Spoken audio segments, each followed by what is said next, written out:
Hello everyone, welcome back to another video on the mcfc lads YouTube channel. In this video I am going to be discussing a topic that I feel needs to be talked about. It's been on my mind quite a while now, and that topic is Kalvin Phillips and his time at City so far, what the future may hold for him, and the kind of treatment he's been getting so far at the club. So let's just rewind ourselves maybe a year or so and give a little bit of context to the situation. So Kalvin Phillips, of course, was at Leeds United his entire career. He's from Leeds, he's a Leeds fan. So for a player to leave a club like that and join Manchester City, regardless of who City are and the team we are, it's going to be a difficult thing to do, and it was a difficult decision for him, certainly.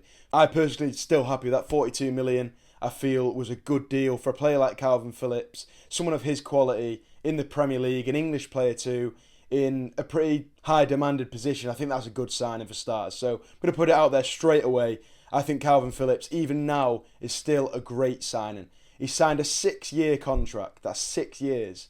He's now 1 year into that contract. And I've seen a lot of City fans and other fans on social media having a massive go at him, to be honest. They're saying he's not worth the money, he's a flop, this, that and the other. Now, we'll kind of discuss that in a minute. But for starters, I disagree with that. I'm not going to deny the fact that he's not been particularly good in a City shirt. He's not impressed anyone really, and he's not impressed himself. So I even think he'd admit that himself. His performances when he's got a chance in a City shirt haven't been particularly good, and I can guarantee you he'll be disappointed in the way he's played. Some of that is down to himself. Some of that is down to the nerves, first season syndrome. If we go back to the 2021-22 season, his boyhood Leeds United, they were very close to getting relegated. He had a hamstring issue and he pulled himself back to the first team, back into action too early, to be honest. If you look at the documentary that was released recently on Amazon Prime, it goes into this in a bit more detail, but effectively he came back too early. The physios couldn't really stop him. He wanted to help keep Leeds up. He did exactly that. They stayed up on the final day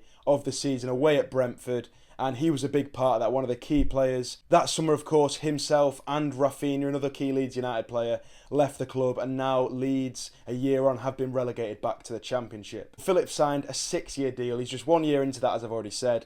And if you look at the pattern and the trajectory of some other players, like Jack Grealish, for example, you can have a slightly disappointing first season and still turn into an incredible player. You've not lost that ability. You've not suddenly turned into a bad player overnight. It's just difficult to kind of show that on the pitch sometimes under the pressure of playing for Manchester City or any other big club.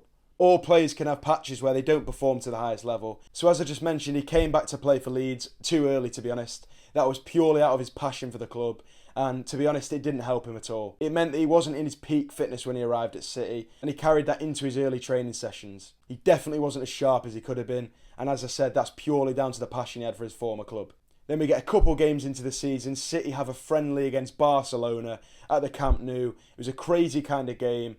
To be honest, I personally don't think any big players should have been playing in that game. I feel it was a bit silly to kind of put somebody like Phillips, maybe not as sharp as you kind of want a player to be, into that game, because of course he did get injured. He injured his shoulder quite badly and he was out for a long period of time. Even when he did return to training, the injury just resurfaced and it put him out for an even longer period of time, and he then underwent some surgery on his shoulder. He had a long period on the sidelines. This coincided, by the way, with Rodri. What a phenomenal footballer he is, by the way.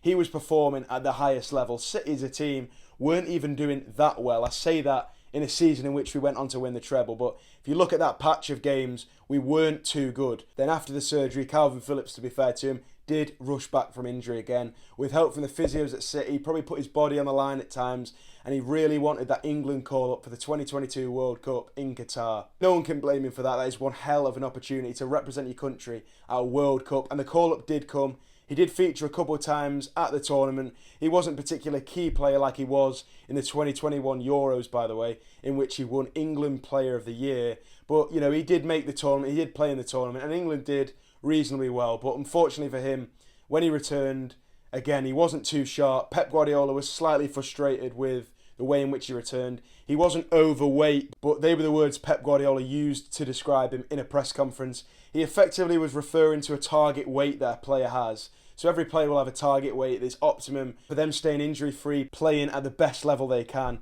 That's set for by the physios and a number of other things. I'd be lying if I understood how they calculated it. But effectively, he was over his target weight. He had to then work to get under that target weight again so he could play. Kalvin Phillips didn't make his first start in a Manchester City shirt until February.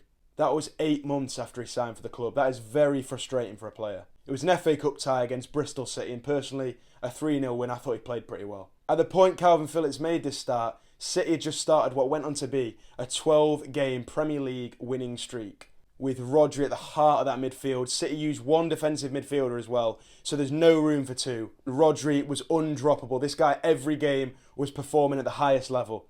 Kalvin Phillips could barely get in the team, and no player in world football in that position would get into the team, in my opinion. City actually went 25 games in all competitions, unbeaten, and Kalvin Phillips had just a handful of games. He couldn't get the minutes, and when he did, he was under so much pressure, so you can understand why he wasn't really playing at the highest level.